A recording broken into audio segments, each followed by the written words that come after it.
Greetings folks, and I hope your elves are on the shelves wherever you are in collecting land. And welcome back to the channel, but no 6-scale action figure or quarter-scale statue review today. No, instead we are taking a step back in time to when blockbusters actually busted blocks, when MTV had only been on air for 2 years, when Margaret Thatcher was in number 10 and Ronald Reagan was in the White House.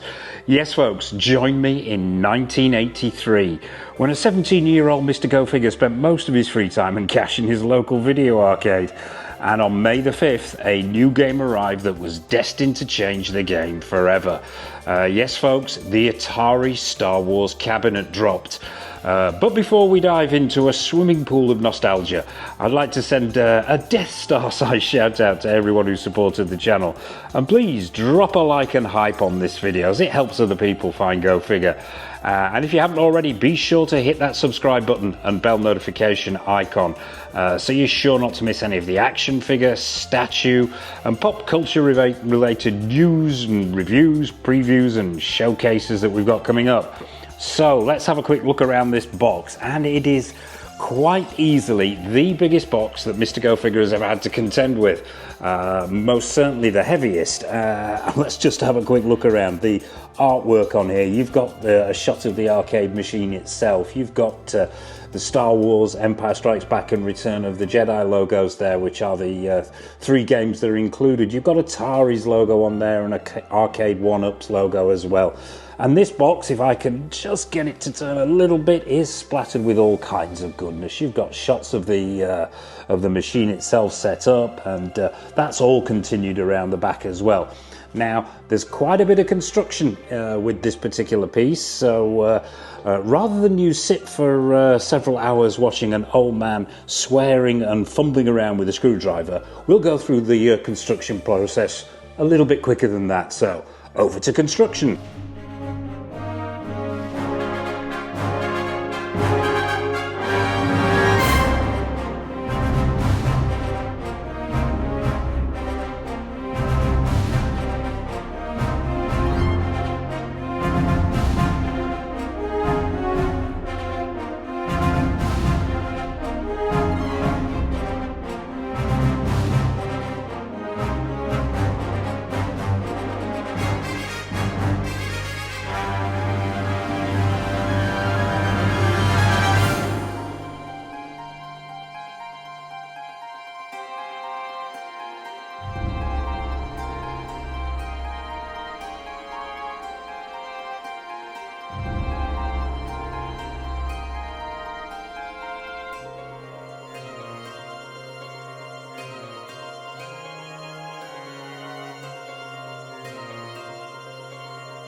So folks, cabinet finally constructed, so let's take a look around this beast of an arcade machine.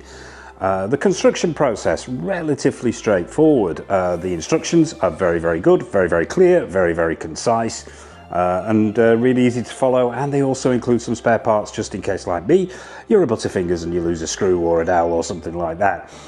So yeah, I'd guesstimate a slightly fitter, a man with slightly better eyesight than me could probably do it in a couple of hours, but I'm old and I get tired easily, and it took me probably about 3 to actually fully complete the cabinet itself. But as I say, relatively simple construction process. Now, I fast forwarded through the whole construction process here, did it in a speeded up way. If you are wanting to actually go through this construction process a step at a time, check out OG Duffy's channel. He is the maestro of all things video game, and he's got a video up there where he'll take you through this entire process a step at a time, and I will pop a link in the description to his video there, and check out the other content on his homepage as well if you are a gamer. He has much to view on there. So, once finished, let's have a look around it. And my first impressions, I've got to say, very, very good indeed. Height-wise, I think, and I'm guesstimating this without looking at the actual instructions, I think we're coming in at approximately 5 foot something. I'm just over 6 foot, and it's a few inches taller than me. However, it is still very, very easy to play. I can play this comfortably on its stand without having to resort to a stool. So I can stand there quite easily. As I say, I'm over 6 foot, so rest assured, it's not too short. The box of the stand that it's on actually does give it a heck of a lot of height. Well, not a vast amount, but it does improve the height quite substantially. So yeah, if you are shorter in stature, you may want to lose it. But, you know, really anybody from sort of, I would say 5.5 foot up to 6 foot 1, 6 foot 2 can play this standing up comfortably. Let's take a look at the cabinet itself. Now, it's not quite as chunky as the original. Obviously, it's slightly scaled down, but you don't really notice that, or at least I didn't. We'll start with these panels on the sides, the artwork that's gone into these. This is where this thing really, really shines. They've replicated the artwork from the original cabinet really, really well, in my opinion. Right down the bottom here, you've got these stripes. Then it goes up. You've got this X-Wing in this stylized style. You've got TIE fighters, and then, of course, there's Darth Vader. And then you've got more TIE fighters at the top there. These panels are quite heavy when you get them out of the box, so you might need some help in constructing this. But they're sturdily made. It feels like it's made out of a sort of a compressed wood, maybe a recycled compressed wood. I am no expert on joinery, so but they are very thick, very sturdy, very heavy, and they are finished with this super high gloss coating, which just makes it pop all over. Going up to the marquee at the front, this really took me back when I first lit this thing up. And it just looks phenomenal. A really, really accurate representation of the original Atari cabinet marquee at the front there. It's lit, it's backlit. You've obviously got Star Wars, Atari. You've got the TIE fighters on the left, the X-Wings on the right, and it just looks phenomenal. And underneath that, you have the two speakers themselves. Now, you have to fit these when you're constructing this thing. Not a problem at all. Simply screw in and then attach the panel. And the volume you get out of this is absolutely amazing. It really is. It will belt it out. There is a volume control on the front of the console itself, and we will get to that. Let's talk screen. Now, the screen, not quite sure what the measurements are. I'll pop those in the description below, but yeah, it pops. It really, really does. The definition is very good. The original graphics, obviously, we're looking at a revamped version of this. The insides of this machine literally have very, very little other than speakers, a screen, and a few wires. The actual games themselves, and the games that are included with this are Star Wars, Return of the Jedi, and The Empire Strikes Back. The original cabinet only having Star Wars, obviously, but all those games are housed in a really, really small metal panel, which is on the back of the screen itself. Obviously, no need for all that space with modern technology, but yeah, the screen looks great, the sound pops, and probably, I mean, we'll just drop down here. We'll come back to the all-important yoke in a moment, but you've got this lovely design on the front here, which harks back to the original design. Now, Arcade1Up actually, I believe, did their first version of this. I'm trying to remember the actual date. Well, they've done two versions of this. This, I believe, is the 2019 release, which was an updated version. I think the original one just had the Star Wars game in it. Can't be 100% certain, as I don't own that particular machine. But it did have a slight difference in the design on the front here. Rather than this coin slots, these dual coin slots, it actually said Star Wars, Return of the Jedi, and Empire Strikes Back, so I'm assuming it had all three games. But I actually prefer it with this design on it. It's got a replication of the original coin feed on the front here, and I think that was a great idea. Even down to the key section there, where it was opened up to be emptied, and you've even got the coin feeds themselves illuminated on the front there. Obviously they don't function, but I just think it's a great little touch, and it adds to the authenticity and the feel of this arcade machine. Round the other side, you have a replication of what you've got on the other side. So it's pretty much identical on both sides. It's just mirrored, but it's once again finished in that super high gloss, and it looks amazing. Not much to see around the back. You've got the vents there, the arcade cover itself, just very, very simple, and you've got the one lead that comes out the back, the power lead itself. Let's sit back to the front here and look at the all-important yoke. Now, a little bit out of breath here, bear with me. I don't think I've ever filmed anything quite this large on the channel before. I think this is a first.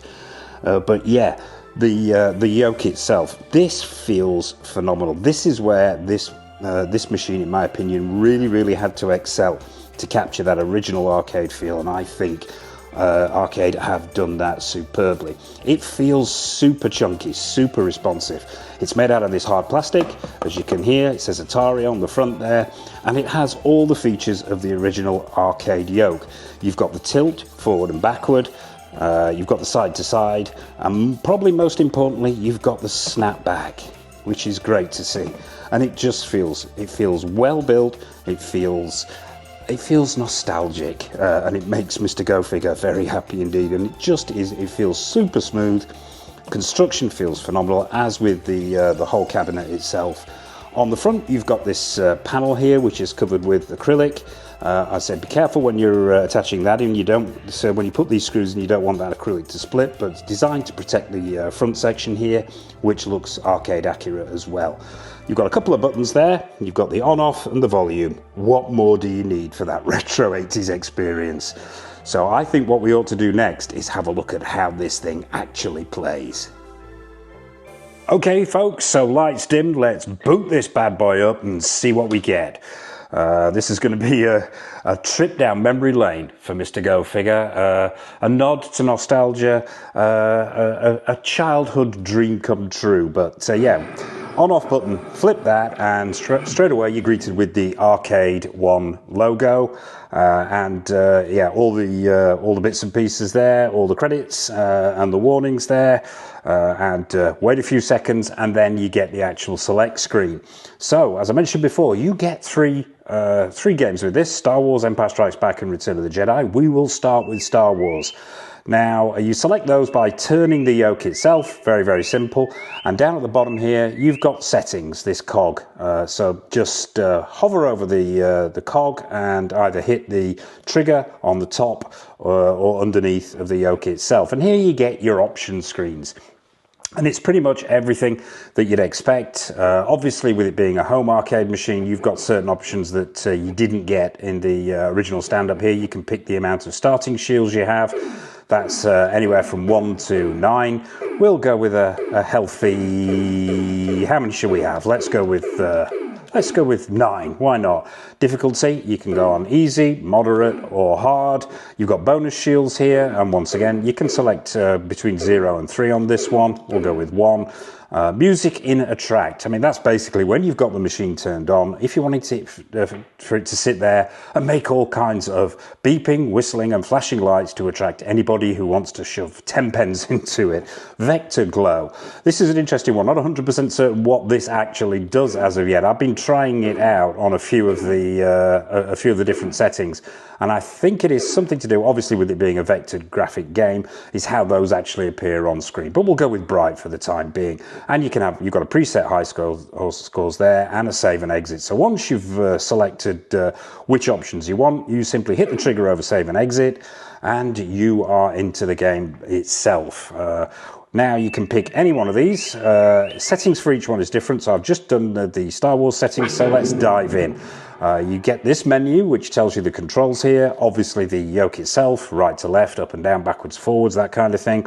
And then you've got the fire options. Now there are 2 buttons, 2 thumb control buttons on the top of the yoke, and 2 triggers underneath each of the handles of the yoke itself. Now, I tend to prefer to play using the triggers. I used to play using the triggers in the arcade, and it just suits me better. But the thumb buttons as well do come into play if you're playing The Empire Strikes Back, but we'll get to that. So let's press any button to continue and go really, really deeply into nostalgia. Love that opening screen there, that star field and the sound effects, and you get an idea of the kind of volume that this thing's banging out.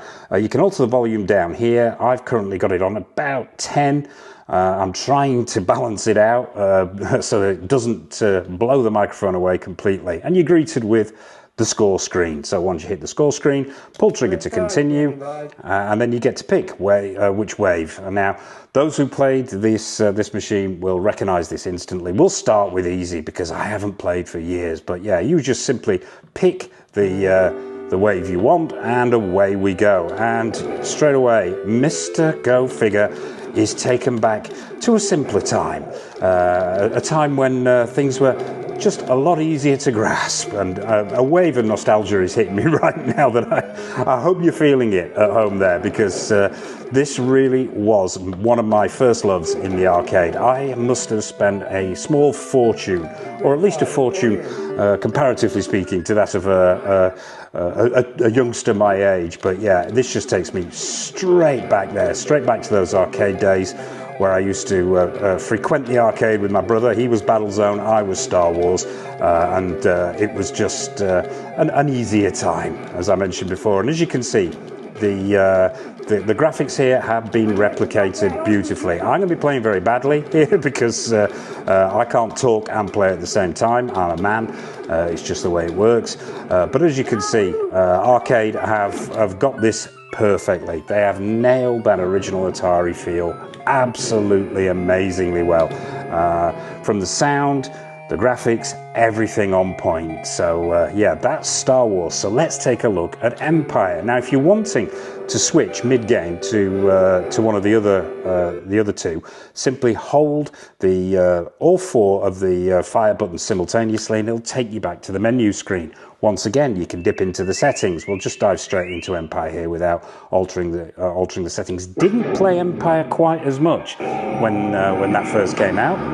That is loud. I do like that. But yeah, Empire wasn't one that I played as much of. It was the original Star Wars that I was all over. But we'll take a quick look at it. We'll start on wave 1 easy as before. Yeah, straight away they've captured that 80s feel beautifully. So let's see how this plays.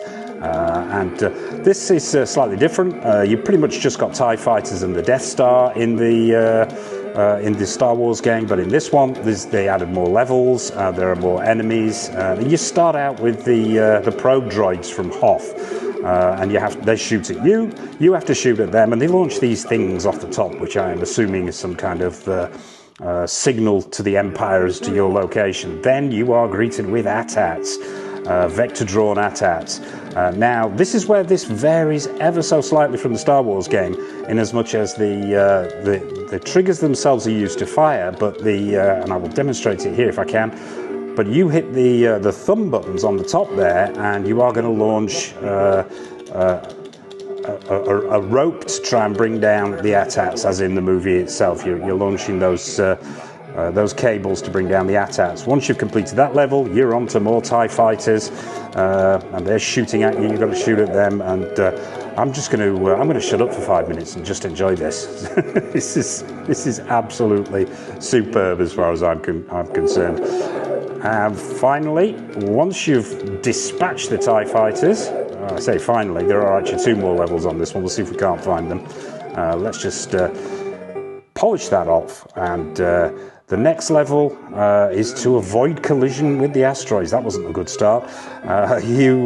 Basically no shooting here. Well, you can shoot if you want, but it's not going to do you an awful lot of good because they come at you that fast, and it's just a case of avoid those asteroids and don't knock the camera over. And the final level on this one is coming up. Loving these graphics, the colours, the sounds, everything absolutely nailed on here. And we're back to more probe droids on Hoth there, and it's a rinse and repeat.